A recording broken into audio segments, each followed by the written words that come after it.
நம்மளுடைய ஆயுள் வரை இந்த கிரகங்கள் நம்ம வாழ்க்கையில நடத்தக்கூடிய ஏற்ற இறக்க சுப துக்க நிகழ்வுகள் தசாபலன் அடிப்படையில் தான் நடக்கும். சின்ன வயசுலயே எல்லா டெக்னாலஜிக்குள்ளேயும் அத்துப்படியா இருக்கிறது இது பூரா சதயத்தினுடைய ராகு பகவானுடைய வேலை. பெண்களாக இருந்தா அந்த பாதமே பரதநாட்டியம் ஆடுமா. அந்த அளவுக்கு வீட்டுல சலங்கை சத்தமும் ஒரு மாதிரி மகிழ்ச்சியும் கொண்டாட்டமும் இருக்கிறவர்களை பூரா என்னன்னு கேள்வி கேட்கறது. ஒரு வீட்டுல சதய நட்சத்திரத்திலே ஒரு பெண் பிறந்து அப்பா இங்க வான்னு சொல்லி கூப்பிட்டு சட்டையில இருந்து பாக்கெட்ல காசு எடுக்கக்கூடிய பெண்கள் சதய நட்சத்திரத்திலே பிறந்தவர்களாக இருப்பார்கள். தன் வசப்படுத்தி தன் குடும்பத்தையே தான் கண்ட்ரோலுக்குள்ள கொண்டுட்டு வர்றது. வண்டியில கூட்டிட்டு போல அப்பாவை டிரைவர்களை பார்க்க வைக்கலன்னா அவனுக்கு தூக்கமே அன்னைக்கு நாளைக்கு வராது. ரொம்ப அட்வான்ஸ்டு மைண்டை கொடுத்ததுனால எந்த நாட்டுக்கும் போறதுக்கான துணிவு சின்ன வயசுலேயே இவர்களுக்கு வந்துடும். சொந்த காசுல சூனியம் வச்சுக்கிற நிலையை தானே உருவாக்கிக்கிறது. படிக்காத மேதைகளாக கூட இவர்கள் ஜொலிக்கக்கூடிய அளவிற்கு சனி திசை இவர்களை உயர்த்தி விடும்.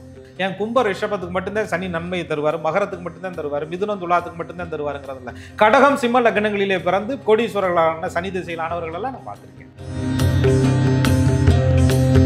யோகமான குரு திசை தன் திசையில் சரிவர யோகங்களை தரவில்லை என்றால் அடுத்து வரக்கூடிய சனி பகவானுடைய திசை பாதகாதிபதியாகவே இருந்தாலும் யோகம் கொடுக்கும். ஒரு பக்கம் யோகம்னா அதுக்கு இன்னொரு ரூபம் ரொம்ப மோசமா இருக்கு. நீங்க யோகம் வரும்போது தக்க வச்சுக்கோங்க, பாதகம் வரும்போது சைலண்ட் மோட்ல ஆயிடுங்க. பாதகம் வரும்போது வேகமா போகாதீங்க, யோகம் வரும்போது மெதுவா இருக்காதீங்க. கும்பம் சதயத்திலே பிறந்தவர்களுக்கு லக்னம் சாதகமாக அமர்ந்து தசாபலன்கள் சாதகமாக அமர்ந்தால் வாழ்க்கை என்பது ராஜராஜ சோழனை போன்று உச்சமாகவும் வாழும் காலத்திலே இருக்கலாம். சரி,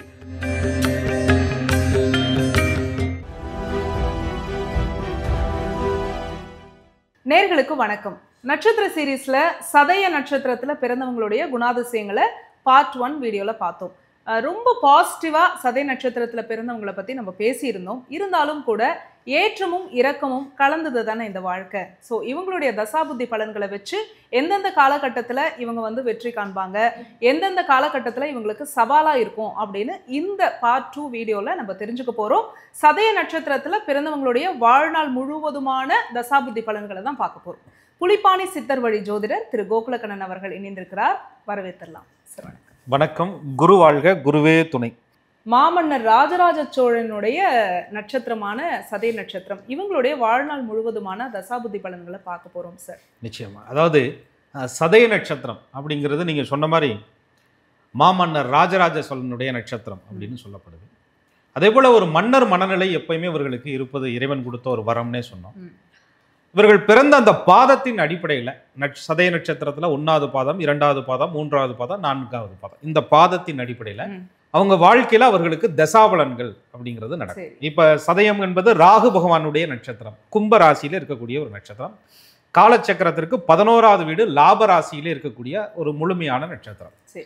இந்த நட்சத்திரத்திலே பிறந்தவர்கள் ராகு பகவானுடைய திசை 18 வருடம் இருக்கு அப்படின்னு சொன்னா 1ஆம் பாதத்தில் பிறந்தவர்களுக்கு 17, 16 என்றும், 2வது பாதத்தில் பிறந்தவர்களுக்கு அதற்கு கம்மியா 13, 10 அப்படிங்கிற மாதிரி, 3வது பாதத்தில் பிறந்தவர்களுக்கு 7, 8, 4வது பாதத்தில் பிறந்தவர்களுக்கு சில வருடங்கள். அந்த அமைப்பை பொறுத்து இந்த தசா காலத்தினுடைய அளவு குறைந்து கொண்டே வரும்.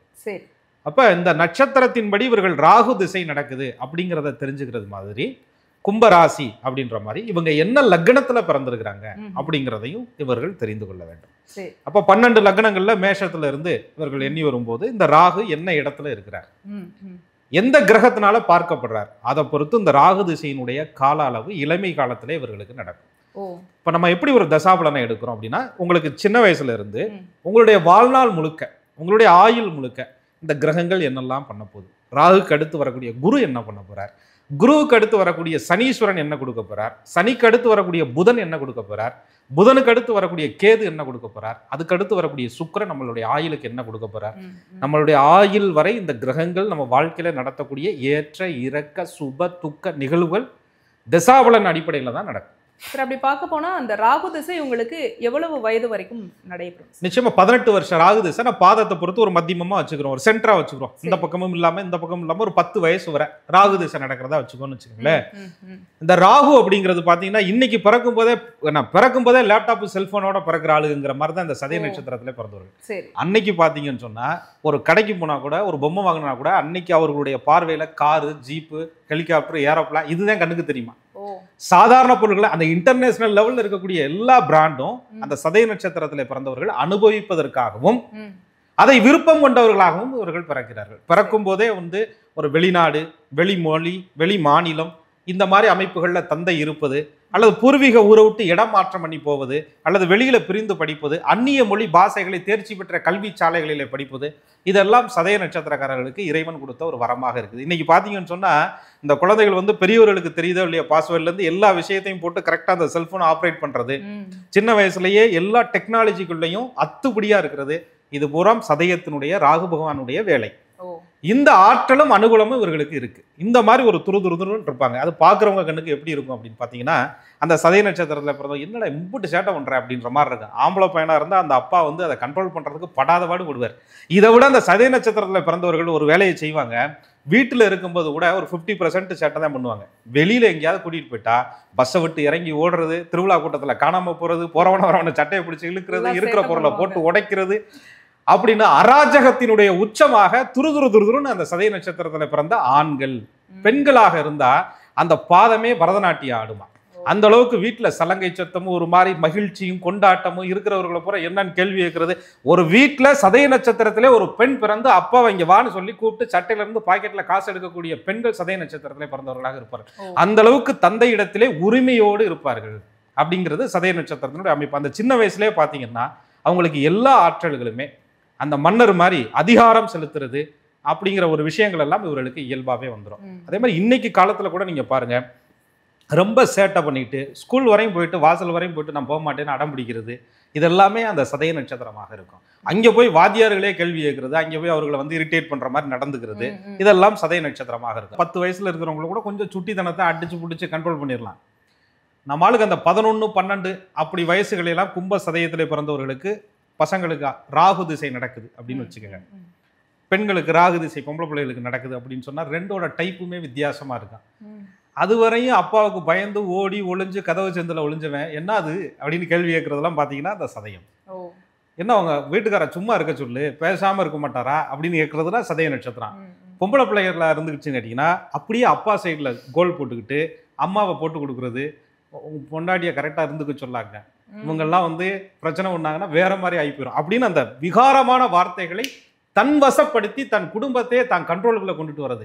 யாராவது பஞ்சாயத்துக்கு வந்தாங்கன்னா சித்தப்பாவா இருக்கலாம், பெரியப்பாவா இருக்கலாம், மாமாவா இருக்கலாம், எல்லாமே இவங்க கண்ட்ரோலுக்குள்ள இவங்க வசத்துக்குள்ள வந்துருவாங்க.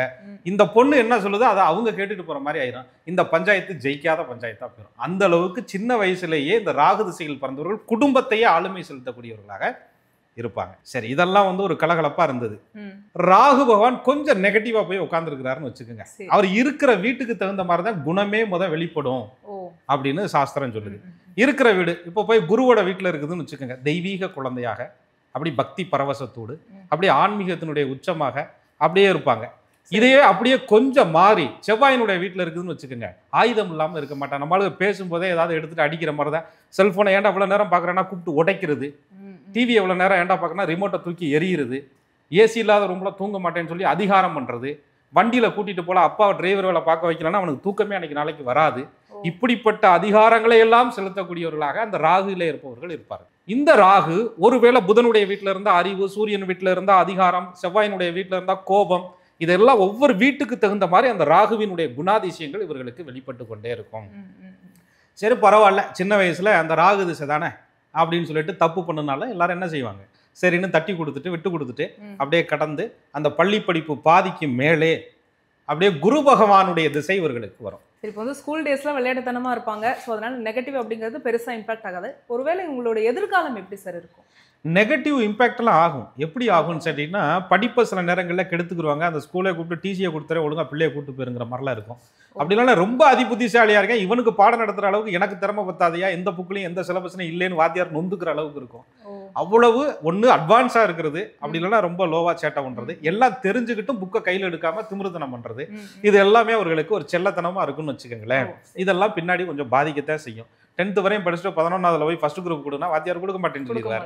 அப்போ அங்கே பிரேக்கு கரெக்டாக குரு வரும்போது பிடிச்சுக்கிறார். ஏன்னா அடுத்த திசை குரு பகவானுடைய திசையாக இவர்களுக்கு வரும் இல்லையா. முழு அமாவாசை பௌர்ணமியா மாறின மாதிரி இருக்கும் குரு திசை. அவ்வளவு சேட்டை பண்ண ஆட்கள் திடீர்னு பார்த்தீங்கன்னா அப்படியே ஒரு ஞானத்தின் சொரூபமாக அந்த குரு பகவான் இவர்களை மாற்றி விடுவார். அந்த ராகு திசையில இவ்வளவு சுட்டித்தனம் எல்லாம் பண்ணி எல்லாத்தையும் அதிகாரம் பண்ணவங்க குரு திசை வரும்போது அப்படியே மரியாதையா நடந்துக்கிறது, ரொம்ப ஒழுக்க சீலர்களா இருக்கிறது, தன்னுடைய வயதினுடைய அனுபவத்தை புரிந்து நடந்து கொள்வது. இதுல ஒரு சில பேருக்கு ராகு பகவானுடைய திசை சூரியன் சந்திரனுடைய தொடர்பு பெற்று அந்த லக்னத்திற்கு பாவராக இருந்து அவர் திசையை நடத்தும் போது தாய் தந்தையருடைய இழப்புகள் கூட சதய நட்சத்திரத்தில் பிறந்தவர்களுக்கு ஏற்பட்டு போயிடுது. நான் பெரியப்பா வீட்டில் வளர்ந்தேன், அல்லது அவங்க இருக்காங்க சார், நான் ஹாஸ்டலில் படித்தேன், வெளியில் தங்கி படித்தேன், என் குடும்பத்தில் இல்லை, தாத்தா பாட்டி வீட்டில் வளர்ந்தேன், எனக்கு அப்பாவினுடைய அன்பு கிடைக்கல, அம்மாவினுடைய அன்பு கிடைக்கல, அல்லது அப்பா இருந்தும் பிரயோஜனமற்றவராக இருந்தார், போதை பழக்கத்துக்கு அடிமையாக இருந்தார், எங்கள் அம்மா தான் என்னை வளர்த்தாங்க, அல்லது எங்கள் அப்பா இருந்தார் மறுகல்யாணம் பண்ணிக்கலாம், அம்மா சின்ன வயசுல நோய்வாய்ப்பட்டு இறந்தாங்க. இந்த சூரியன் சந்திரனுக்கு ராகு பகவான் எதிர் கிரகம், பகை கிரகம் என்பதால் இந்த ரெண்டுடைய உயிர் காரகத்துவத்தில் ஏதாவது சில பிரச்சனைகளை கொடுப்பதற்கு வாய்ப்பும் உண்டு. இந்த ரீதியாகவும் இவர்களுக்கு ராகு திசையில ஒரு பக்குவம் ஏற்பட்டு ஒருவேளை ராகு நல்ல நிலையில் இருந்தால் 2 பேரும் பெரு நோய் கடனோட தப்பிச்சிருப்பாங்க, தாய் தந்தையர் அப்படின்ற ஒரு நிலை. அப்ப குரு திசைக்கு அடுத்து அடி எடுத்து வைக்கிறாங்க. அல்லது ராகு திசையில நான் நல்லா செல்வாக்கூட இருக்கேன் அப்படின்னாலும் குரு திசையில இவங்க என்ன லக்னத்துல பிறந்திருக்காங்கிறத முதன்மையா பார்த்துக்கணும். இந்த குரு திசை படிப்பு திருமண வயதுல வருது பாருங்க. நான் சுமாரா ஒரு ராகு திசையை ஒரு 10 வருஷம் சொன்னேன். அப்ப குரு திசை எத்தனை வருஷம் வரை நடக்கும்? 16 வருஷம் குரு பகவானுடைய திசை நடக்கும். அப்போ ஒரு 26 வயது வரை இவர்களுக்கு குரு பகவானுடைய திசை நடக்கும். இதுல உயர் படிப்பு படிச்சிருவாங்க. அதில் இந்த இளமையிலேயே ராகு ரொம்ப அட்வான்ஸ்டு மைண்டை கொடுத்ததுனால எந்த நாட்டுக்கும் போகிறதுக்கான துணிவு சின்ன வயசுலேயே இவர்களுக்கு வந்துடும். அதே மாதிரி ஆசிரியர்கள் வாத்தியார்களுக்கு எந்த குழந்தை பிடிக்காத குழந்தையாக இருந்தோ அதே குழந்தை முன்வரிசையிலே கூப்பிட்டு நிறுத்தக்கூடிய ஒரு குழந்தையாக குரு திசையிலே நடக்கும் பொழுது இவர்கள் மாறி விடுவார்கள். அதை விட இன்னொரு பெரிய அமைப்பு என்ன பண்ணும் அப்படின்னு கேட்டிங்கன்னா, ராகு திசை நடக்கும்போது சில கல்வி தடைகள் வரும். குரு திசையில் ஆரம்பத்தில் அந்த கல்வியில் அவங்க தெளிவு பெற முடியாமல் தடுமாறிக்கிட்டு இருப்பாங்க. 10, 11, 12 பாதியில விட்டுட்டு போயிடுவாங்க. இதே நேரத்துல அந்த குரு திசையில நல்லா படித்து ஸ்கூல்லேயே ஃபர்ஸ்ட் மார்க் வாங்கின குழந்தையா இருக்கும். வாழ்க்கைன்னு வரும்போது இந்த 10ஆவதுல கல்வி தடை ஏற்பட்டவர் கவுன்சிலரா இருப்பார். அப்ப இவங்க 2 பேரும் சந்திச்சுக்கும் போது, நீ கடைசி பெஞ்சில இருந்த இப்ப என்ன பண்ணிட்டு இருக்க? நான் கவுன்சிலரா இருக்கேன். நீ ஃபர்ஸ்ட் பெஞ்சில இருந்த இப்ப என்ன இருக்க? கவுன்சிலர் ஆபீஸுக்கு ஏற்ற மாதிரி கடை போட்டிருக்கேன் அப்படின்ற மாதிரி நல்லா படித்தவர்கள் சரியான நிலையை எட்ட முடியாமலும் படிப்பே இல்லாம சேட்டை பண்ணிட்டு இருந்தவங்க பெரிய அதிகார பொறுப்புக்கு வர மாதிரி கூட குரு திசையில சில மாற்றங்கள் எல்லாம் பூர்வ புண்ணியத்தை பொறுத்து நடக்கும். அப்ப அந்த குரு என்ன பண்ணுவார் அப்படின்னு கேட்டீங்கன்னா, அந்த ஜாதகருக்கு தகுந்த யோகங்களினுடைய அடிப்படையில இதுல கும்ப சதயத்துல ஒருத்தர் பிறந்து லக்னம் அப்படிங்கிறது கொஞ்சம் சாதகமா குருவுக்கு சாதகமான லக்னங்களை அமர்ந்து ஏதாவது ஒரு யோகத்தோட சம்பந்தப்பட்டு அங்காரகன் பூமிகாரகனுடைய தொடர்பு ஏற்பட்டு சந்திரனுக்கு கேந்திரங்களிலே குரு அமர்ந்து நல்ல தசாபலன்களை நடத்தினால் சின்ன வயசுலேயே பெரிய பொறுப்புகளை எல்லாம் எட்டக்கூடிய அளவிற்கு குரு இவர்களுக்கு பெரிய பதவிகளை எல்லாம் கொடுத்து விடுவார். இந்த இடத்துல ஒரு சின்ன பிரச்சனை என்ன நடக்கும் அப்படின்னா, நம்மளால ஏற்கனவே ரொம்ப சுட்டியான ஆட்கள், குரு திசை சின்ன வயசுலேயே பெரிய காசெல்லாம் கொடுத்துரும், பெரிய புகழையெல்லாம் கொடுத்துரும். இவர்கள் சொல்றத பெரிய ஆளுகளே கேட்குற மாதிரி இருக்கும். வயசு கம்மியா இருப்பார், அவர் கூப்பிட்டு 40-50 வயசு ஆளுக்கு அட்வைஸ் பண்ணிக்கிட்டு இருப்பார். அப்படிலாம் குரு திசை நடப்பவர்கள் அந்த சதயத்திலே பிறந்தவர்கள் இருப்பாங்க. அல்லது இவர்களை பார்த்தாலே அவர்களுக்கு ஒரு மதிப்பு வர்ற மாதிரி இவங்க கிரியேட் பண்ணிடுவாங்க. அந்த ராகுங்கிறது ஒன்றை உருவாக்குறதுன்னு பேரு. அப்ப அந்த அமைப்பு குரு திசைவர்களுக்கு கொடுத்ததுக்கு அப்புறம் குருவுல கடைசியில ஒரு புத்தி வரும். தலைமை முன்னாடி விட்டதுக்கெல்லாம் பின்னாடி வச்சு செஞ்சிருவார். குரு திசையில கடைசியில ராகு புத்தி அப்படின்ற ஒரு புத்தி வரும். இந்த குரு திசை ராகு புத்தி வரும்போது அந்த சின்ன வயசுல எல்லாரையும் எதிர்த்து பேசணும் பாருங்க, எல்லாரையும் கோவப்பட்டோம் பாருங்க, எல்லாரையும் அதிகாரம் படுத்தணும் பாருங்க, இதுக்கெல்லாம் ஒட்டுமொத்த வினையை தூக்கி ராகு வச்சுட்டு போயிடும். அப்ப அந்த ராகு பகவானுடைய புத்தியில இவர்களுக்கு ஒரு தடுமாற்றம் ஏற்படும். அந்த திருமண வயதுல இருப்பவர்கள் கல்யாணத்தை தன்னுடைய முடிவுக்கு தானாகவே எடுத்துக்கிறது, சொந்த காசுல சூனியம் வச்சுக்கிற நிலையை தானே உருவாக்கிக்கிறது. ஏற்கனவே குடும்பத்தை எதிர்த்து பழகியவர்களுக்கு அந்த காலகட்டங்களில் அந்த வயதுல எதிர்ப்பது ஒன்றும் புதிதாக இருக்காது அப்படின்ற நிலையை வர்றது. இல்லை எனக்கு ஃபேமிலி தான் பார்த்து கல்யாணம் பண்ணி வச்சாங்க அப்படின்னு சொன்னா, அந்த ராகு நடக்கும்போது சூரியன் சந்திரனுக்கு ராகு பகை கிரகம் என்பதால் தாய் தந்தையினுடைய கண்ணை கட்டிரும். நல்ல மாப்பிளமா, அருமையான மாப்பிளமா அப்படிங்கிற மாதிரி அப்பா கண்ணுக்கு காட்டும். நல்ல குடும்பம்மா, அருமையான குடும்பம்மா, இப்படிப்பட்ட மாமியார்கிட்ட போய் நீ வாழணும்னு சொன்னீங்கன்னா உனக்கு கொடுப்பனை இருக்குமா. ஒரு உலகத்துல இப்படிப்பட்ட ஒரு அம்மாலாம் எங்கேயுமே கிடைக்காதுமா, தங்கமா பேசுதுமா, தங்கத்தட்டுல வச்சு உன்னை தாங்கும்மா அப்படிம்பாங்க. என்னம்மா வீட்டுக்கு பொண்ணு பார்க்க வரும்போது ஏதோ 100-200க்கு வாங்குவாங்க, கிலோ கணக்கில் வாங்கிட்டு வந்துடுறாங்க, இதுலயே அவங்க மனசு பெருந்தன்மையான மனசு தெரியலையேமா அப்படின்ற மாதிரி இருக்கும். கண்ணை கட்டிடும். அவங்களுடைய அந்த நாடகம் என்பது இவர்களை மதிமயக்கி விடும். அப்படி இல்லை அப்படின்னு சொன்னா, கல்யாணம் ஆகுற வரையும் ரொம்ப அப்படியே ரொம்ப பவியமா நடிச்சதுக்கு அப்புறம் கல்யாணம்லாம் ஆகி முடிச்சு நீங்க வீட்டுக்கு போனோடனே அப்பதான் ருத்ரதாண்டவம் ஆட விடுவார் இந்த ராகு பகவான். ஒருவேளை அங்கேயும் உங்களுக்கு வந்து பிரச்சனைகள் இல்லை, எதுவுமே இல்லை, சுமூகமா இருக்கு அப்படின்னு சொன்னா கணவன் மனைவி சமேதனமாக நீங்க பிரிந்து வேற இடத்துல போய் வாழ வேண்டிய நிர்பந்தம் வரும்போது அங்கே ஒரு மனக்கசப்புகள் எல்லாம் அந்த தசா காலங்களிலே அந்த புத்தி காலங்களிலே ஏற்படும். ஒருவேளை கோச்சாரமும் நல்லா இருந்து குருவும் நல்லா இருந்து ராகுவும் நல்லா இருந்தா தப்பிப்போம். இல்லைன்னா கடைசியில் அந்த கிளைமேக்ஸ் குருவில் ராகு வரும்போது ராகு திசையினுடைய உச்சபட்ச வினையை இவர்கள் அந்த இடத்துல அனுபவிக்கக்கூடிய நிர்பந்தத்தை அந்த குரு ராகு கொடுத்து விடும் அப்படின்னு இருக்கு. இப்போ ராகு தசை பார்த்துட்டோம், குரு தசை பார்த்துட்டோம். முக்கியமான முடிவுகள் வந்து இந்த கல்யாணம் திருமணம் தொடர்பாக எடுக்கும்போது அவங்க அந்த ராகு புத்தியில சிக்கிப்பாங்க அப்படின்னு சொன்னீங்க. ஒருவேளை அரேஞ்ச் மேரேஜாவே இருந்தாலும் கண்ணை கட்டிடும் அப்படின்னு சொல்லியிருக்கீங்க. இப்போ 2 தசை முடிஞ்சதுக்கு அப்புறம் அடுத்த தசையாவது இவங்களுக்கு வந்து பாசிட்டிவா இருக்குமா சார்? ஏன்னா அடுத்துதான் உண்மையான அது வாழ்க்கை வந்து தொடங்குது இல்லையா? அவங்களா அவங்களுடைய சொந்த காலில் நின்று ஒரு வாழ்க்கையை தொடங்குறாங்கன்னும் போது அதுக்கப்புறம் நடக்கக்கூடிய திசை உங்களுக்கு வாழ்க்கையில நல்லது பண்ணுமா? நிச்சயமா. அதுக்கப்புறம் அதாவது நீங்க சொல்ற மாதிரி கண்ணை கட்டிரும் அப்படின்ற ஒரு அமைப்பு சொன்னாலும் கூட அந்த நேரங்களில் ஜோதிடம்லாம் பார்க்கும்போது ஐயா உங்க பிள்ளைக்கு வந்து குரு திசை முடிய போகுது, சுமார் ஒரு 10 வயதுல ராகு திசை முடிஞ்சவருக்கு 25 வயசுல முடிஞ்சிடும், 18 வயதுல 17 வயதுல ராகு திசை முடிஞ்சவருக்கு ஒரு 32 வயசு ஆகி போயிடும். இந்த வயதை பொறுத்து அந்த குரு திசை நடக்கும். அதனால ஒரு பதட்டம் வந்துடும். குரு வந்து கல்யாண அமைப்பை கொடுக்கக்கூடிய கிரகமா இருக்கிறாரு. அவருடைய தசை முடிஞ்சதுக்கு அப்புறம் அடுத்து உங்களுக்கு சனி பகவானுடைய தசா காலங்கள் 19 வருஷம் நடக்க இருக்கு. அதனால அந்த குரு இருக்கும்போது வாழ்க்கையில செட்டில் ஆயிரணும் அப்படின்ற ஒரு பதட்டத்தை ஏற்படுத்தி தான் அந்த பிரச்சனையவே அந்த குரு கொடுப்பார். குரு கொடுக்குறாரோ இல்லையோ குரு திசையில நடக்கக்கூடிய ராகுவினுடைய காலங்கள் இவர்களுக்கு கொடுக்கும். ராகு தான் ஜென்ம நட்சத்திராதிபதி ஆச்சு. அவர் எதுக்கியா எனக்கு தொந்தரவு கொடுப்பாருன்னா அவர் இருக்கிற நிலையை பொறுத்து அவர் எப்படி வேணாலும் மாறிக்கிடுவாரு. அவருக்கு கேரண்டி பலனே கிடையாது. நான் நல்லதுதான் செய்யணுங்கிற அவசியமே அவருக்கு கிடையாது. நல்லதும் செய்வேன், தேவைப்பட்டா உன்னை கெடுக்கவும் செய்வேன், உள்வினையை பொறுத்து தான் நான் பலன் தருவேன் அப்படின்னு சொல்லக்கூடிய சாயா கிரகம் தான் இந்த ராகு பகவான். யாருக்கும் சாயாத கிரகம். அப்போ அவர் நல்லது பண்றாரா கெடுதல் பண்றாராங்கிறது அனுபவப்படமா அப்படியே வந்துகிட்டு இருக்கும்போது ஒரு அனுபவத்தோட நம்ம ஆளுக நிற்பாங்க. வந்து ரொம்ப வேகமான ஆளுகளா இருந்து அப்புறம் குருவுல நிதானமான ஆளுகளா வந்து அதுக்கப்புறம் சனி திசை கையில தூக்கி கிரகம் கொடுக்கும்.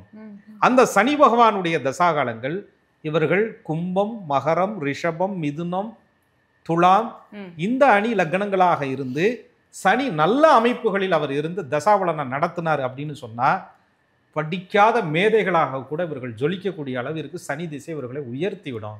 சோசியல் சர்வீஸு, ட்ரஸ்ட் வச்சு நடத்துறது, குவாரி தொழில், மைன்ஸ் தொழில், இரும்பு தொழில், அதுக்கப்புறம் வந்து அரசியல் பிரவேசங்கள், பொதுமக்கள் தொடர்பு, ஒரு நாட்டில இருந்து இன்னொரு நாட்டில் போய் சர்வசாதாரணமாக குடியுரிமை வாங்கி வாழ்றது, இங்கே இருந்து அங்கே ஆட்களை அனுப்புவது, ஏற்றுமதி தொழில்கள், சாதாரண தொட்ட தொழிலுக்கு கூட பல பேரை வச்சு வேலையில் அமர்த்தி சம்பாதிக்கிறது, பல பேருக்கு வேலை கொடுக்கறது, பல குடும்பத்தை வாழ வைக்கிறது, அத்துணை நிலைகளையும் சனி பகவான் இவர்களுக்கு நல்ல நிலையில் இருந்தால் கொடுத்து விடுகிறார்.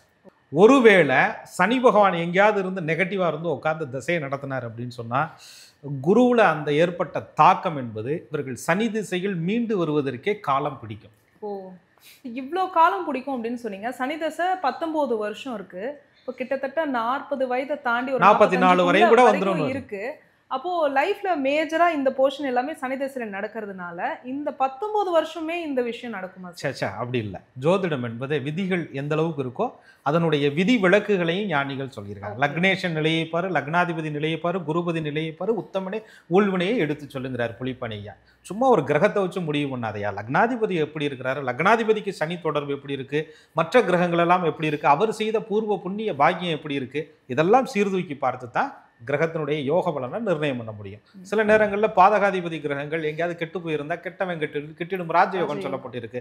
ஏன் கும்ப ரிஷபத்துக்கு மட்டும்தான் சனி நன்மையை தருவார், மகரத்துக்கு மட்டும்தான் தருவார், மிதுனம் துலாத்துக்கு மட்டும்தான் தருவாருங்கிறதுல கடகம் சிம்ம லக்னங்களிலே பிறந்து கோடீஸ்வரர்களான சனி திசையிலானவர்கள் எல்லாம் நான் பார்த்துருக்கேன். எப்படி ஆனாங்க? ஜாதகத்தினுடைய சூட்சம அமைப்பு. சனி பகவான் எங்கேயோ ஒரு இடத்துல பாவத்துவமாகி திசை நடத்தும் போது கெட்டவன் கெட்டு போன ராஜயோகத்தை கொடுத்தே தீருமையா அப்படின்னு சொல்றாங்க. மேஷ லக்னத்திலே ஒருத்தர் ஜனனம் எடுத்து 11 கூடிய பாதகாதிபதி சனி திசையில உச்ச யோகத்தை தொட்டவர்களும் இருக்கிறார்கள். சனி அங்கேயும் யோகம் கொடுப்பார். உங்க ஜாதக கட்டத்துக்குள்ளதான் அந்த சூட்சமே மறைந்து இருக்கும்.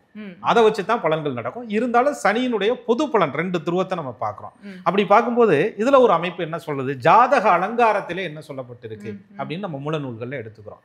அதுல என்ன சொல்லியிருக்கு அப்படின்னா, யோகமான குரு திசை தன் திசையில் சரிவர யோகங்களை தரவில்லை என்றால் அடுத்து வரக்கூடிய சனி பகவானுடைய திசை பாதகாதிபதியாகவே இருந்தாலும் யோகம் கொடுக்கும். யோகமில்லாத குரு திசை தன் திசையில் சரிவர யோகங்களை கொடுத்தால் அடுத்து வரக்கூடிய சனி யோகாதிபதியாகவே இருந்தாலும் யோகம் தராமலும் போகலாம் அப்படின்னு இந்த குருவுக்கும் சனிக்கு 2 விதிகள் இருக்கு. ஐயா குரு திசையில நல்ல வேலை கிடைச்சிருக்கு, நல்ல வாய்ப்புகள் கிடைச்சிருக்குன்னா பொறுமையா இஎம்ஐ கடன்லாம் வாங்கிடாம, அகலக்கால் வைக்கிறாம, நம்ம சின்ன வயசுலயே அம்பானிக்கு டஃப் கொடுக்கணுங்கிற மாதிரி போயிடாம, வர்ற காசை சேர்த்து சிக்கனமா நமக்கு எதிர்காலத்துக்கு தேவைப்படும் நினைச்சு சனி திசையில பொறுப்போடு நடந்து கொண்டா செகண்ட் ஹாஃப் சூப்பரா இருக்கும். சூப்பரா. இந்த குரு திசையில ஆகா பெரும் பணத்தை பார்த்துட்டோம், பெருந்தனத்தை பார்த்துட்டோம், அற்ப மாயையில் ஏமாந்தால் சனி திசையில் கடனாளியாகி கஷ்டப்பட வேண்டிய நிலை முதல் பார்ட்டிலே ஏற்படும். அப்போ உங்களுக்கு இந்த 25 ஒரு 10 35 கணக்கு வச்சுக்குங்க. அப்பதான் பிள்ளைய ஸ்கூல்ல சேர்க்கணும், எல்கேஜி படிக்க வைக்கணும், அதை படிக்க வைக்கணும், இதை படிக்கணும், தாம் பாக்கெட்டுக்கே திண்டாட்டம் இருக்கும்போது குடும்பமும் சேர்ந்து வந்து இன்னும் 2 பிரச்சனை சேர்த்துக்கிட்டு மாய்க்குமா இவர்களை. அப்படி ஒரு மாட்டும் பொழுது அந்த சனி பகவான் எங்கேயாவது பூர்வீக சொத்து ஆஸ்தி அந்தஸ்து ஏதாவது இருந்துக்கு, அப்பா வழியில சப்போர்ட் இருக்கு, அம்மா வழியில சப்போர்ட் இருக்கு, ஏதாவது மனைவி வழி சப்போர்ட் இருக்கு அப்படின்னு பார்த்தா அத்தனை கேட்டையும் அடைச்சு விட்டு போயிடுவார். சனி என்பது துறவுக்கான கிரகம், தனிமைக்கான கிரகம். எங்கெல்லாம் உங்களுக்கு சோர்ஸ் இருக்குதோ, எங்கெல்லாம் யாரெல்லாம் உதவி செய்வேன் என்று சொன்னார்களோ அவர்களெல்லாம் கடைசி நாள் வரை உதவி செய்யறேன்னு கடைசி ஒரு நிமிஷத்துல போன சுவிட்ச் ஆஃப் பண்ணிடுவான். உங்களுக்கு யார் வெளிநாடு கூட்டிக் கொண்டே வாழ்க்கையை கொடுக்குறேன்னு சொன்னாரா, கூட்டிக் கொண்டே ஏர்போர்ட் வரையும் இறக்கி விட்டு நீங்க போன் அடிச்சீங்கன்னா எடுக்க மாட்டார். யார் உங்களோடு இணைந்து தொழில் செய்வேன் என்று கூட வந்தாரோ அவர் தொழில் செய்வதற்காக முதலீடுகள்லாம் கொடுத்து விட்டு 3 நாள்ல என் காசை திருப்பி கொடுத்து வட்டியோட கேட்பார். எந்த பணத்தை எல்லாம் சம்பாதித்து எந்த பணத்தை எல்லாம் ஒரு தொழிலில் போட்டீர்களோ அந்த பணத்தை எடுக்க முடியாமல் திண்டாட வேண்டிய சூழ்நிலையும் தொழிலை நடத்த முடியாத நிர்பந்தமான நிலையிலும் சனி சிக்க வைத்து விடுவார். சனி கொடுக்க நினைத்தா தான் கொடுக்க முடியும், அவரை எந்த கிரகமும் கொடு என்று சொல்லவே முடியாது. அப்ப இந்த இடத்துல தண்டவாளத்துல மாட்டின வண்டி மாதிரி முன்னாடியும் போக முடியாம, பின்னையும் போக முடியாம, சைட்லையும் போக முடியாம, லெஃப்ட்லையும் போக முடியாம, நடுவுல நின்றுகிட்டு எப்படா சிக்னல் துறக்குன்ற மாதிரி நிக்க வேண்டிய நிர்பந்தத்திலே நிறைய சனி திசையில் கும்பம் சதயத்திலே பிறந்தவர்கள் இருக்கிறார்கள். சரி, இப்போ இந்த 19 வருஷத்துல இப்ப நீங்க சொல்லக்கூடிய காலகட்டம் எந்த புத்தியில நடக்கும்? நிச்சயமா பொதுவா சனி பகவானுக்கு பகை கிரகம்ங்கிற சொல்லக்கூடிய தசா புத்திகள். இப்போ உங்களுக்கு சனிக்கு யோகமான நட்பு கிரகங்களுடைய புத்தி எல்லாம் ஆரம்பத்திலே நடந்துருங்க. சனியில சனி சுய புத்தி நடந்துரும், புதன் நட்பு கிரகத்தினுடைய புத்தி நடந்துரும், கேது சின்ன ஸ்ட்ரகிள் கொடுத்தாலும் சுக்கிரன் வந்து ஆளை தேத்தி விட்டுருவாரு. அதுக்கப்புறம் சூரியன், சந்திரன், செவ்வாய், இந்த 3 புத்திகள் பின்னாடி ராகு பகவானுடைய புத்தி. ஜனனத்துல நம்ம என்ன ஸ்பீடா இருக்கமோ அது பூரா பின்னாடி வந்துகிட்டே இருக்கும். அந்த ராகுக்கு அடுத்து குரு பகவானுடைய புத்தி, அதோட சனி திசை உங்களுக்கு முடிஞ்சு போயிடும். அப்ப இந்த சூரியன், சந்திரன், செவ்வாயில தான் ரொம்ப ஆக்ரோஷம் வரும், ரொம்ப ஸ்பீடு வரும், என்னால் இதெல்லாம் செய்ய முடியுங்கிற எண்ணங்கள் வரும். அந்த நேரம் பார்த்தீங்கன்னா மோட்டிவேஷனல் வீடியோலாம் பார்க்க தோணும். அந்த நேரத்தில் தன்னம்பிக்கையாக பேசுவர்கள் மீது தாராள மனம் கொண்டு நீங்களே ஏமாறக்கூடிய நிர்பந்தத்தில் வரும். ஜோதிட சாஸ்திரம் என்பதே பொய், இறை வழிபாடெல்லாம் பொய், நானெல்லாம் பெரியாருக்கு பக்கத்து வீட்டுக்காரங்கிற மாதிரி பேச வைக்கும். சனி வந்து அதுவரை இல்லாத வேகமெல்லாம் இவர்களுக்கு வரும். அப்போ அந்த செவ்வாய் வேகத்தை தூண்டக்கூடிய கிரகம், சூரியன் ஆளுமையை செலுத்தக்கூடிய கிரகம், சந்திரன் மனசை கெடுக்கக்கூடிய கிரகம், இதெல்லாம் வரும்போது ஒரு தடுமாற்றங்கள் இவர்களுக்கு இயல்பாகவே வந்து விடுகிறது. போயா நாள்லாம் சனி சூரியன் சந்திரன் தான் கோடி சொன்னாவே ஆனே அப்படின்னு சொல்றவங்களுக்கு ராகு எங்கேயாவது தில்லாலங்கடி வேலையை பார்த்து இவர்களுக்கு யோகத்தை கொடுத்தால் ஒழிய ஒரு நேர் வழியிலே இந்த நிலை யோகம் என்பது இவர்கள் எட்டுவது கடினம். அப்ப அந்த சனி ஊழ்வினையை செய்ய வைப்பார். தம்பி உனக்கு கொடுத்ததே கெடுக்கிறதுக்கு தான் தம்பி அப்படிங்கிற மாதிரி சனி பேசுவார். யோகத்தங்களை செய்ய வைத்து வேகப்படுத்தி ராகுவை பின்னாடி வச்சு மறைமுகமாக சூசகமாக உங்களை முன்னே சனி தள்ளி பின்னே பாதகங்களை வைத்திருப்பார். அப்படிங்கிறது கவனிக்க வேண்டிய விஷயம். இப்போ இந்த உங்களுக்கு என்ன சந்தேகம் வரும்னா, நீ ஏன் அப்படி நெகட்டிவாவே சொல்லிக்கிட்டு இருக்க, பயமா இருக்கு அப்படின்னு சொல்ல. நான் நெகட்டிவா சொல்லல, கிரகங்களுடைய தத்துவங்களை சொல்றேன். ஒரு பக்கம் யோகம்னா அதுக்கு இன்னொரு ரூபம் ரொம்ப மோசமா இருக்கு. நீங்க யோகம் வரும்போது தக்க வச்சுக்கோங்க, பாதகம் வரும்போது சைலண்ட் மோட்ல ஆயிடுங்க. பாதகம் வரும்போது வேகமா போகாதீங்க, யோகம் வரும்போது மெதுவா இருக்காதீங்க அப்படிங்கிறதா இதனுடைய நுட்பம். அப்ப சனி திசையை கடந்து வந்துடும். ஒருவேளை நல்லாவே இருக்கணும் அப்படின்னு சொன்னா நிறைய புண்ணியங்கள் இருக்கக்கூடிய ஆத்மாக்களுக்கு சனி பகவான் தாராளமாக எல்லாத்தையும் கொடுத்தே விடுவார். இந்த நேரங்களில் நரம்பு சம்பந்தப்பட்ட பாதிப்பு திடீர்னு வந்து கீழே மேலே வலிக்கி விழுகிறது, சில தொந்தரவுகள் ஏற்படுறது, சனி பகவானுக்கே உண்டான இயற்கை ஊனங்கள், இந்த மாதிரி விஷயங்களை சந்திக்கிறது. அல்லது நான் நல்லா இருக்கேன், வீட்டில் அம்மா திடீர்னு வாதம் வந்து படுத்துக்கிட்டாங்க, அப்பா நோயாளி ஆகிட்டாரு, வீட்டில் குழந்தைக்கு உடம்பு இல்லை சரியில்லை, இப்படி ஆஸ்பத்திரிக்கு நோய் நொடிகளுக்கு நிறையா செலவு பண்ணோம், வண்டி வாகனங்கள் விரயங்கள் நிறையா ஏற்பட்டுச்சு, அலைச்சல் திருச்சல்கள் இருந்துச்சு, ஒரு பக்கம் தொழில் நடக்கல, ஒரு பக்கம் முதலீடுகள் கிடைக்கல, ஒரு பக்கம் சம்பளம் வரல, ஒரு பக்கம் அடுத்த வேலை கிடைக்கல, ஒரு பக்கம் எந்த இடத்துலையுமே போக முடியலங்கிற நிர்பந்தத்தை திணறடிக்க போகும்போது அந்த 3 புத்தி நடக்குதான்னு மட்டும் பார்த்துக்கணும். இந்த 3 புத்திகளை தாண்டிட்டோம் அப்படின்னு சொன்னா அதுக்கப்புறம் உங்களுக்கு குரு பகவானுடைய புத்தி வந்து கொஞ்சம் தேத்தி விடும் ஆளை. சனியில குரு பகவானுடைய புத்தி வரும்போது கொஞ்சம் வந்து ராகுக்கு அடுத்து குரு வருவார். அப்படியே உங்களுக்கு தசை முடிஞ்சுட்டு அப்பாடா அப்படின்ற மாதிரி சனி திசையை கடந்து விடுவீர்கள். குரு திசையில நல்லதெல்லாம் பண்ணிட்டு கடைசியில ராகு புத்தி வந்து கொஞ்சம் கெடுத்து விட்டுருவார் அப்படின்னு சொன்னீங்க. சனி திசையிலையும் அங்கங்க கொஞ்சம் நெகட்டிவா இருக்கும், ஆனால் முடிகிற சமயத்துல கொஞ்சம் நல்லா பாசிட்டிவா இருக்கும்னு சொன்னீங்க. இப்போ அடுத்த தசை என்ன தசை சார், எவ்வளவு காலம் வந்து இருக்கும்? இதற்கு அடுத்தது வந்து புதன். சரி, புந்தி அப்படின்னு சொல்றோம், கணக்கன் அப்படின்னு சொல்லக்கூடிய புதன் பகவானுடைய திசையை உங்க ஃபேஸ் பண்ண போறாங்க. இவங்க கும்ப ராசிக்கு 5ஆம் இடத்து பூர்வ புண்ணியாதிபதியா புதன் பகவான் வர்றாரு. அவரே அஷ்டமாதிபதியாகவும் வர்றாரு. 8ஆம் இடத்து அவமானத்தை சொல்லக்கூடிய கிரகமா வர்றாரு. எப்பயுமே பூர்வ புண்ணிய ஆதிபத்தியம் பெற்ற கிரகங்களுக்கு அஷ்டம ஆதிபத்திய தோஷம் இல்லை அப்படின்னு சாஸ்திரத்துல சொல்லப்பட்டிருக்கு. அப்ப இந்த புதன் திசை வரும்போது ஏற்கனவே இவ்வளவு அனுபவங்கள், ராகுவில் பிறந்து குருவில் ஞானம், சனியில் அனுபவம், பேர் அனுபவம் அப்படின்னு சொல்லும்போது புதன் திசை வரும்போது புத்தி தெளிவா இருக்கும். உங்களுக்கு ரொம்ப ஷார்ப்பா இருக்கும். எங்க முதலீடு போடலாம், எங்க போடக்கூடாது, எதை தொடலாம், எதை தொடக்கக்கூடாது, யாரோட நட்பு வச்சுக்கலாம், யார் உதவுவா, யார் உதவ மாட்டா, எல்லா விஷயங்கள்லையும் இவர்கள் ரொம்ப தெளிவாக புதன் திசையில இருப்பாங்க. கம்யூனிகேஷன் நெட்வொர்க் இவங்களுக்கு நிறைய புதன் திசையில உங்களுக்கு கிடைக்கும். அதே மாதிரி தன்னுடைய பேர் இருக்கிற மாதிரி ஒரு ஸ்தாபனங்களை நிறுவுறது. பார்த்தீங்களா, இன்னைக்கும் வந்து சதயம் வந்து ராஜராஜ சோழனுடைய நட்சத்திரம்னு சொல்ற மாதிரி இன்னைக்கும் வந்து தஞ்சைன்னு சொன்னாலே அந்த தஞ்சாவூர் கோபுரம் எப்படி நமக்கு வந்து அந்த கோவில் ஞாபகத்திற்கு வருகிறதோ அதே போல சதயத்திலே பிறந்தவர்கள் தன் வாழ்நாளிலே பட்ட அனுபவம், கஷ்டம் அத்தனைக்கும் ஒரு ஆறுதல் மருந்தாக புதன் திசையிலே சாதனை படைப்பார்கள். இதுல ஒரு சில பேர் புதன் திசை வந்து எனக்கு ஒன்றும் விருத்தி இல்லாம இருக்குங்க அப்படின்னா அந்த புதன் பகவான் அங்கேதான் நாங்கள் திரும்ப சொல்றோம், செவ்வாய் தொடர்புல இருக்கிறாரா, செவ்வாயோட இணைவுல இருக்கிறாரா, அது உங்களுக்கு நீச்சமா இருக்குதா, இல்லது 6, 8, 12ல மறைஞ்சிருக்கா, லக்னத்துக்கு அசுபரா இருக்கிறாரா அப்படிங்கிறத பொறுத்து பலன்கள் மாறினாலும் அந்த புதன் திசைக்குள்ளே வரக்கூடிய புத்திகளுடைய சப்போர்ட் மூலியமா புதன் திசை 17 ஆண்டுகளும் உங்களை நம்பிய உயிர்களுக்கு சரி.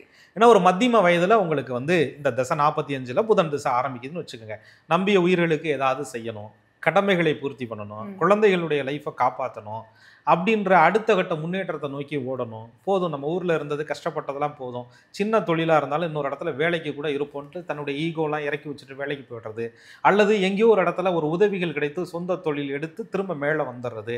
இப்படி அமைப்புகள் எல்லாம் புதன் திசையிலே வரக்கூடிய நிறைய பெரிய மனிதர்கள், கும்பத்திலே பிறந்தவர்கள் புதன் திசையில நல்லாவும் இருக்கிறாங்க, சாதனைகளும் படைத்திருக்கிறாங்க. அப்போ ஓரளவு 45ல இருந்து இந்த 17 வருட காலம் உங்களுக்கு புதன் மகா திசை நடக்கும்போது ஒரு 62 வயது வரை இவர்களுக்கு புதன் திசை நடந்து முடிந்து விடுகிறது. அப்போ ஒரு இளமையில் ஆரம்பிச்சு கரெக்டா புதன்ட்ட வந்து நிக்கிறாங்க. இதுக்கு அடுத்து இவர்களுக்கு வரக்கூடிய தசாகாலங்கள் தான் ரொம்ப சுவாரஸ்யமானது, அற்புதமானது. கிட்டத்தட்ட இது வரைக்கும் உங்களுடைய பாதி வாழ்க்கையே வந்து முடிஞ்சு போயிருக்கும். அடுத்து வந்து ஒரு சுவாரஸ்யமான திசை இருக்கு, உங்களுக்கு நல்லது பண்ணும் அப்படிங்கிற மாதிரி சொல்லியிருந்தீங்க சார். என்ன திசை அது, எவ்வளவு காலம்? நிச்சயம், அதாவது கேது பகவானுடைய திசை. சரி. இந்த கேதுல மிகப்பெரிய ஒரு ஞானம் இவர்களுக்கு ஏற்படணும். 62 வயதுக்குள்ள எல்லா கடமையும் முடிச்சிட்டோம், போதும்டா சுவாமி அப்படின்னு சொல்லும்போது கேது திசை ஆன்மீகத்தை கொடுத்து இந்த ஜென்மமே போதும் ஐயா, மறு ஜென்மம்னு வேண்டாயா, நான் ராம பக்தனா இருக்கேன், சிவபக்தனா இருக்கேன், கிருஷ்ண பக்தனா இருக்கேன், விநாயக பக்தனா இருக்கேன், ஏதோ ஒரு கோவிலுக்கு போய் உட்காந்து என் காலத்தை கழிச்சுட்டு ராமநாமத்தை சொல்லிக்கிட்டு முக்தியை நோக்கி போனா போதுங்கிற பக்குவம் கும்பம் சதயத்திலே பிறந்தவர்களுக்கு பொதுவாக பாருங்க, சித்தர்களுடைய ஜீவ சமாதி அனுஷ்டானங்கள் எல்லாம் ராகு கேதுவினுடைய நட்சத்திரங்களாகவே இருக்கும். அதனால இவர்களுக்கு வந்து அந்த 11ஆம் இடம் லாபஸ்தானம் அப்படின்னு சொல்லக்கூடிய அந்த லாப கணக்குகள் எல்லாம் முடித்து அடுத்து இவர்கள் வந்து அந்த மோட்சத்தையும் ஞானத்தை பற்றியும் சிந்திக்கக்கூடிய ஒரு ஆத்மாக்களாக இந்த கேது திசையிலே கும்பம் சதயத்திலே பிறந்தவர்கள் இருப்பாங்க. ஒரு சில பேருக்கு அந்த சொல்றோம்ல சுத்த ஞானிக்கும் ஒரு பிறப்பு உண்டு என்று சாஸ்திரம் சொல்ற மாதிரி இவர்களுக்கு அந்த கேது இன்னும் கர்மம் மிச்சம் வச்சிருந்துச்சுன்னு சொன்னா அந்த கேது திசையில நிறைய பிள்ளையோட சார்ந்து இருக்கிற மாதிரி, அடுத்தவர்களை சார்ந்து இருக்கிற மாதிரி, தன்னுடைய உழைப்பு பணம் சம்பாத்தியத்தெல்லாம் யாருக்காக கொடுத்தீர்களோ அவங்களே உங்களை ஏதோ வந்து தேவையில்லாத பாரத்தை சுமக்கிற மாதிரி, உங்களை கஷ்டப்படுத்துற மாதிரிலாம் கேது திசையிலே நீங்கள் சில கர்ம வினைகளை அனுபவிக்கிறபடியாகவும் இருக்கும். அந்த நேரங்களில் சரீர தொந்தரவுகள், நிறைய உடல் உபாதைகள், சைனஸ் பிரச்சனை, வீசிங் பிரச்சனை, இப்படி மருத்துவம் எடுத்துக்கிறது, மருத்துவமனைக்கு அழைச்சிட்டு போறதுக்கே ஆள் இல்லாமல் தனிமைப்படுத்தப்படுறது, இப்படிலாம் கேதுவிலே வந்து உங்களுக்கு சில டிசீஸ்லாம் சில உபாதைகள்லாம் கேதுவிலே வருவதற்கும் வாய்ப்புகள் இருக்கிறது. அதனால கும்பம் சதயத்தில் பிறந்தவங்க தனக்கு கேது திசை எந்த வயசுல வருது, அந்த கேது திசைக்கு முன்னாடி வரக்கூடிய புதன் திசையில கணக்கை கரெக்டாக போட்டு, வாழ்க்கை கணக்கை கரெக்டாக போட்டு, தனக்கு கேது திசை வரும்போது நம்ம யாரை சார்ந்து இருக்க போறோம், நம்மளை யார் சார்ந்து இருக்க போறாங்கிற துல்லிய கணக்கோடு இருந்து அந்த கேது திசையை கணித்து கொண்டால் இவர்கள் வாழ்க்கையில கேது திசையில் சேஃபாக வெளியில வரலாம். ஒருவேளை கஷ்டங்கள் அதிகமாக உங்களுக்கு கேது பகவான் கொடுக்குறாரு அப்படின்னு சொன்னால் இதற்கு அப்புறம் வரக்கூடிய ஒரு தசாபலம் என்பது அந்த கஷ்டத்திலே இருந்து உங்களை நிவர்த்தியும் பண்ணும். அது எப்போ தொடங்குதுங்கிறதையும் நீங்கள் தெரிந்து கொண்டால் இன்னும் பிரச்சனைகளிலிருந்து வெளியில் வரலாம். சரி, அடுத்த தசை வந்து எந்த தசை சார், எவ்வளவு காலம் இருக்கும்? அடுத்த தசை தான் நமக்கு சுக்கிர பகவானுடைய தசை வரும். சரி, எவ்வளவு காலம் இருக்குது அப்படிங்கிறத ஜாதகத்தினுடைய ஆயுள் பலனை பொறுத்து தான் சுக்கிர பகவானுடைய தசை இருக்கும். சுக்கிர மகா தசை பொதுவாகவே முழுவதுமாக இருந்தால் 20 வருட காலம் நடத்தக்கூடிய ஒரு தசை. சரி, இவ்வளவு காலம் தள்ளி எனக்கு சுக்கிர தசை வருது, என்னெல்லாம் பண்ண போகுது அப்படின்னு கேட்டிங்கன்னா நீங்கள் அந்த சனியில் புதனில் போட்ட எஃபர்ட் உழைப்பு இருக்குது பார்த்தீங்களா, இதனுடைய ரிசல்ட் எல்லாம் உங்களுக்கு சுக்கிர திசையில் கிடைக்கும். ஒரு வீடு கட்டினேன் சார், அதுலேருந்து ரெண்ட் வந்துட்டு இருக்கு, குழந்தைகள் வெளிநாட்டில் செட்டில் ஆகிட்டாங்க, அவங்க பாட்டில் நல்லா இருக்காங்க, நான் பாட்டில் அமைதியாக வீட்டில் நிம்மதியாக இருக்கும், இருக்கிற காசை வச்சுட்டு கோவில் குளம் நிறைய நாடுகள் சுற்றி பார்க்குறோம், நிறைய இடங்களுக்கு பயணங்கள் பண்ணுறோம், இப்படி சொல்ல ஒரு அமைதியான ஒரு லௌகீகமான அந்த நேரங்களில் ஒரு வாழ்க்கை அமைப்புகள்லாம் சுக்கிர திசையில் இவர்களுக்கு நல்ல அமைப்புகளில் இருக்கும்போது கிடைச்சிருது. சுக்கிரனை வந்து களத்திர காரகன் அப்படின்னு ஜோதிட சாஸ்திரத்தில் சொல்லப்படுது. அப்போ அதுலேயும் பொதுவாக ஆண்களுக்கு வந்து சுக்கிரன் என்பது மனைவியை குறிக்கக்கூடிய கிரகமாக இருக்குது. அந்த கும்பம் சதயத்திலே பிறந்து அந்த நேரம் துரதிருஷ்டவசமாக மனைவி இல்லை, மனைவி செய்த சேவைகள் இவர்களுக்கு கிடைக்கலைங்கிறதுனால ரொம்ப துன்பப்பட்டுட்டு யாரு கூடயும் சார்ந்திருக்க முடியாமல், அது பெண்களாக இருந்தால் கூட ஏதோ ஒரு வழியில் சார்ந்திருந்து குழப்ப ஓட்டிடுவாங்க. இந்த கும்பம் சதயத்திலே பிறந்த ஆண்கள் சுக்கிர திசையிலே யாரு கூடயும் சார்ந்திருக்க முடியாமல் அந்த வயதிலும் கூட எனக்கு ஒரு வாழ்க்கை துணை ஏற்படாதா, முதல் மரியாதை படம் மாதிரி அன்புக்கு ஏங்கி தவிக்கக்கூடிய சூழ்நிலையை சுக்கிரன் அந்த நேரத்தில் வந்து கொடுத்துக்கிறார். அது பார்ப்பவர்கள் கண்ணுக்கு விகாரமாக காதல் போன்று தெரிந்தாலும் கூட அவர்கள் மன வலிங்கிறது, ஐயா தண்ணி குடிக்கிறதுக்கு, தண்ணி சாப்பிட்டியான்னு கேட்கறதுக்கு, வேற ஏதாவது வேணுமான்னு கேட்கறதுக்கு, என்னை கவனித்துக் கொள்வதற்கு கூட ஒரு நாதி கூட இல்லையா அப்படின்னு என்கிட்ட பேசியிருக்கிறாங்க. அந்த சுக்கிர திசை நடக்கும்போது யாராவது பேச மாட்டாங்களா, சொந்த பந்தத்துக்கெல்லாம் ஓடி ஓடி உழைச்சனே, சனி திசையில் அவ்வளோ உழைப்பை கொடுத்தனே, குரு திசையில் நான் நிறைய படித்தனே, புதன் திசையில் பார்த்து பார்த்து பண்ணினேனே, கேது திசையில் கஷ்டமெல்லாம் பட்டாலும் கூட மீண்டும் சுக்கிர திசையில் சம்பாரித்து காசு கொடுக்கறதுக்கு தயாராக இருக்கிறையா, ஆனால் காசு வாங்குறதுக்கு மட்டும் வராங்க, என்னைய சாப்பிட்டியான்னு கேட்கல அப்படின்னு சொல்லக்கூடிய ஆண்கள். பெண்களை பொறுத்தவரையும் அந்த ரொம்ப பொறுப்பாக சதயத்திலே பிறந்து ஞானத்தோடு வளர்ந்து ஒவ்வொரு திசையும் சந்திச்சு கேது திசையில் ஒரு பக்குவப்பட்டு உடம்பு வேற ரொம்ப அழுத்து போய் கர்ப்பப்பை ரிமூவ் பண்ணாங்க சார், யூட்ரஸை எடுத்துட்டாங்க, எனக்கு ரொம்ப வந்து கேது திசையில் நிறைய உடல் உபாதைகள் இருந்தது, என்னால் வந்து குடும்பத்துக்காக உழைத்து நிறைய அபாஷன் ஆனது, இந்த மாதிரி பிரச்சனைகளெல்லாம் நான் திசையில் சந்தித்தேன், சின்ன வயசில் சந்தித்ததனுடைய எஃபெக்ட் எனக்கு கேது திசையில் வந்து என் ஹெல்த்தை பாதிச்சிச்சு. அதுக்கப்புறம் சுக்கிர திசை வந்து கொஞ்சம் காசு பணம் இப்போ தான் கொஞ்சம் இழந்த நகையெல்லாம் மீட்டு பிள்ளைகள்லாம் கல்யாணம் பண்ணி கொடுத்து கொஞ்சம் நல்லா இருக்கலாம்னு நினைக்கல, அந்த மனுஷன் போய் சேர்ந்துட்டாரு, மக வீட்டில் இருக்கிறதான்னு தெரியல, மகன் வீட்டில் இருக்கிறதான்னு தெரியல, ரெண்டு பேருமே சேர்த்துக்க மாட்டேங்கிறாங்க, அனாதை அல்லத்துல போய் இருக்கிறது கூட எனக்கு ஆதரவுக்கு ஆள் இல்லாமல் இருக்கேன், அங்கே வந்து கையெழுத்து போடுறதுக்கு கூட யாரும் இல்லையா அப்படின்ற மாதிரி சுக்கிர திசையில ஃபீல் பண்ணுகிறவர்களும் இருக்கிறார்கள். அது சுக்கிரன் இருக்கும் நிலையை பொறுத்து இருக்கு. பெரும்பான்மையாக கும்பம் சதயத்திலே பிறந்தவர்களுக்கு லக்னம் சாதகமாக அமர்ந்து தசாபலன்கள் சாதகமாக அமர்ந்தால் வாழ்க்கை என்பது ராஜராஜ சோழனை போன்று உச்சமாகவும் வாழும் காலத்திலே இருக்கலாம். சரி, தசாபலன்கள் சாதகம் இல்லாத போது லக்னம் பாதகமாக அமர்ந்து இந்த திசையெல்லாம் நீங்கள் சந்தித்தீர்கள் என்றால் ராஜராஜ சோழன் கட்டிய அந்த கோவில் இருப்பது போன்று உங்கள் புகழ் காலத்திற்கும் இருக்கும், ஆனால் நீங்கள் எங்க இருக்கிறீர்கள்னு யாருக்குமே தெரியாம போயிடும். இது வரைக்கும் நம்ம பார்த்த வரைக்கும் எந்த திசையா இருந்தாலும் அந்த புத்தியை வச்சு மாறும் அப்படின்னு சொல்லியிருந்தீங்க. சாதகமான காலகட்டத்தில் வேகமாக இருக்கணும், பாதகமான காலகட்டத்தில் கொஞ்சம் நிதானத்தை வந்து கடைபிடிக்கணும் அப்படின்னு சொன்னீங்க. ஸோ எங்களுக்காக எந்த திசையில் எந்த புத்தி நடக்கும் போகுது அவங்களுக்கு வந்து ராஜயோகம் அந்த மாதிரி இல்லை நல்ல காலகட்டம் அப்படின்னா அந்த மாதிரி சொல்ல முடியுமா? நிச்சயமாக சொல்ல முடியும். அதாவது ஜோதிட சாஸ்திரம் என்பது இப்போ குரு அப்படின்னு சொல்கிறது நல்ல திசையாக இருக்குதுன்னு வச்சுக்கோங்க, அதுக்குள்ளே வரக்கூடிய ராகு புத்தி நம்ம டிஸ்டர்ப் பண்ணணும்னு சொல்கிறோம். சில பேருக்கு அந்த ராகுல பிரம்மாண்டமாக நல்ல யோகங்களும் இருக்குது, அந்த லக்னத்திற்கு அது அமைப்பை பொறுத்து தான் மாறுபடுமே தவிர பொதுவாக இந்த தசாபுத்தி தான் நல்லது, இந்த தசாபுத்தி தான் கெடுதல்னு வரையறையே கிடையாது. பொதுவாக கிரகங்களுக்கு பகை கிரகங்களுடைய புத்திகள் நடக்கும்போது கொஞ்சம் பிரச்சனைகள் அதிகமாக இருக்கும். சூரியனில் ராகு நடக்கும்போது, ராகுல சனி நடக்கும்போது, சனியில் சூரியன் நடக்கும்போது, செவ்வாயில் புதன் நடக்கும்போது, புதனில் செவ்வாய் நடக்கும்போது, இந்த புத்திகள்லாம் நடக்கும்போது கொஞ்சம் டிஸ்டர்ப் இருக்கும் அப்படின்னு சொல்லக்கூடிய அமைப்புகள் பொது பலனை தவிர சுய ஜாதகம் தான் இதை தீர்மானிக்கும். ஸோ சதய நட்சத்திரத்தில் பிறந்தவங்களுடைய வாழ்நாள் முழுவதுமான தசாபுத்தி பலன்களை சொல்லியிருந்தீங்க. இது பார்க்கும்போது ஓரளவுக்கு நம்மளால ஜட்ஜ் பண்ண முடியுது. சுய ஜாதகத்தை பார்க்கும்போது இன்னும் முழுமையாக நம்ம வாழ்க்கையில் அடுத்த கட்ட நகர்வை நம்மளாலே வந்து நிர்ணயிக்க முடியும் அப்படிங்கிற ஒரு நம்பிக்கை எங்களுக்கு இந்த எபிசோட்ல கிடைச்சது சார். மிக்க நன்றி. மிக்க நன்றி. தொடர்ச்சியாக இந்த நட்சத்திர பகுதியில் இதற்கான தசாபலன்கள், வாழ்வியல் பரிகாரங்கள், செய்ய வேண்டிய தான தர்மங்கள் முறைகளை நம்ம அடுத்த பகுதியில் தெளிவாக பார்க்க இருக்கிறோம். தொடர்ந்து இணைந்திருங்கள். நன்றி. குரு வாழ்க, குருவே துணை.